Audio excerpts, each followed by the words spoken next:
আসসালামু আলাইকুম, আমি শারমিন আবার আপডেট নিউজ নিয়ে হাজির হলাম। আমরা সরাসরি যুক্ত হব আমাদের সহকর্মী রাকিবের সাথে।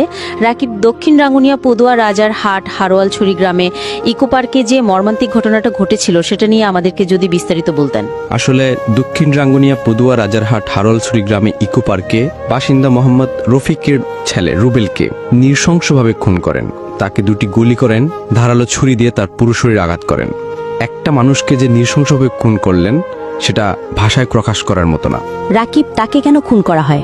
হারোয়ালছড়ি গ্রামে ইকো পার্কে বাসিন্দা মোহাম্মদ রফিকের ছেলে রুবেল সারাশিয়া একটা ডাকাতি মামলায় জড়ায়। আসলে সে ডাকাতি রুবেল আছে কিনা সেটা এখনো কোনো প্রমাণ হয় নাই। এই ডাকাতিকে ভিত্তি করে তাদের ফ্যামিলির উপর অত্যাচার চালায়। তার নামে দক্ষিণ রামনের থানায় মামলা করে। রুবেল অনেকদিন যাবৎ পলাতক ছিলেন। রাকিব, এই হত্যাকাণ্ডের সাথে ডাকাতির কি সম্পর্ক সেটা যদি একটু বলতেন। সারাশিয়া যাদের ঘর ডাকাতি হয় তাদের সাথে রুবেলের ফোনে তর্ক বিতর্ক হয়।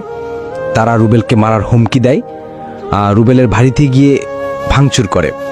এলাকাবাসী ও তাদের ফ্যামিলির লোকজন এই হত্যাকাণ্ড তারাই করেছেন বলে জানান। বিশেষ করে এর পেছনে তার বন্ধু তৌহিদ জড়িত আছে বলে জানান। রাকিব, দক্ষিণ রাঙ্গুনিয়া থানা পুলিশ কি বলেন?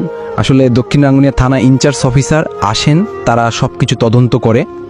যারা রুবেলকে নির্মমভাবে খুন করেন তাদের ব্যাপারে তদন্ত করে শীঘ্রই আইনের আওতায় আনার নির্দেশ দেন। আর রুবেলের মরদেহ পোস্টমর্টেম করার জন্য চট্টগ্রাম মেডিকেল হাসপাতালে পাঠান। ধন্যবাদ রাকিব। আসলে দক্ষিণ রাঙ্গুনিয়া পদুয়া রাজারহাট বাজারে হারোয়ালছড়ি গ্রামে ইকো পার্কে রফিকের ছেলে রুবেলকে নির্মমভাবে খুন করেন, সেটা আসলে মেনে নেওয়ার মতো না। রুবেলের এই মর্মান্তিক মৃত্যুতে ওই এলাকায় সুখের ছায়া নেমে আসছে। আমি দক্ষিণ রাঙ্গুনিয়া থানা পুলিশকে অনুরোধ করব এই অপরাধীদের ধরে আইনের আওতায় আনবেন। এই ধরনের ঘটনা যাতে আর কেউ করতে না পারে, এই ধরনের মৃত্যু কোনো মায়ের চোখে দেখতে না হয়। যে কোনো আপডেট নিউজ পেতে এস এম শফিকুল পেজটা ফলো দিয়ে রাখবেন। ধন্যবাদ।